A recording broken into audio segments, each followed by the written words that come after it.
स्वामी विवेकानंद कहते हैं कि ज्योतिष और ये सभी रहस्यमय चीजें आमतौर पर एक कमजोर दिमाग के लक्षण हैं। इसलिए जैसे ही वे हमारे मन में प्रमुख हो रहे हैं, हमें एक वैद्य के पास जाना चाहिए।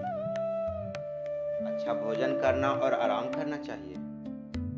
दोस्तों या दुश्मन, वे सभी उसके हाथों में साधन हैं जो हमें अपने कर्मों को सुख या दर्द के माध्यम से पूरा करने में मदद करते हैं। ऐसे में माँ सबका भला करे।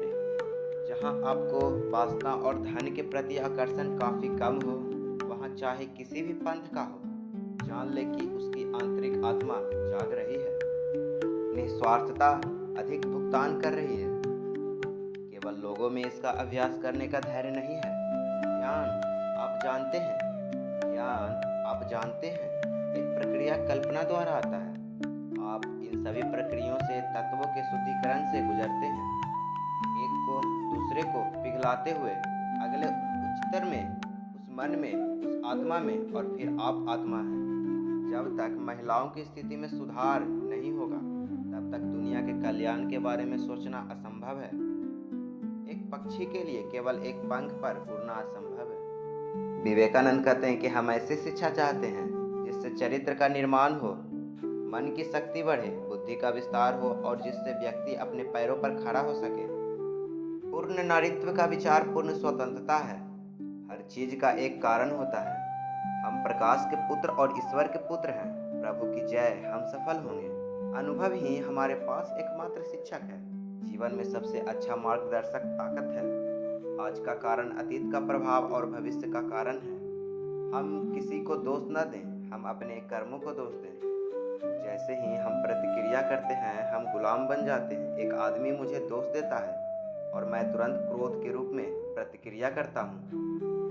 उसने जो एक छोटा सा कंपन पैदा किया, उसने मुझे गुलाम बना दिया। विवेकानंद कहते हैं कि बिना जन्म या मृत्यु के शाश्वत, नित्य, मुक्त, अपरिवर्तनीय और सभी परिस्थितियों से परे यह मनुष्य की आत्मा है। मनुष्य की वास्तविक आत्मा। हम पहले तथ्यों का निरीक्षण करते हैं, फिर समानीकरण करते हैं और फिर निष्कर्ष या सिद्धांत निकालते हैं। अब असीम साहस और हृदय में अदम्य शक्ति के साथ तीव्र कर्म योग की आवश्यकता है, तभी देश की जनता जागेगी। वह व्यक्ति अमरता को प्राप्त हो गया है जो किसी भी भौतिक वस्तु से परेशान नहीं है। खुद पर विश्वास रखो, महान विश्वास ही महान कर्मों की जननी है। वह एक नास्तिक है जो खुद पर विश्वास नहीं करता है। पुराने धर्मों ने कहा कि वह एक नास्तिक था जो ईश्वर में विश्वास नहीं करता था। नया धर्म कहता है कि वह एक नास्तिक है जो खुद पर विश्वास नहीं करता है। कोई नकारात्मक नहीं, सभी सकारात्मक मैं हूँ। भगवान है, सब कुछ मुझ में है। मैं स्वास्थ्य, पवित्रता, ज्ञान जो चाहूँ प्रकट करूँगा। ध्यान एक प्रकार की प्रार्थना है और प्रार्थना ध्यान है। उच्चतम ध्यान कुछ भी नहीं सोचना है। यदि आप एक क्षण बिना विचार के रह सकते हैं तो महान शक्ति आ जाएगी।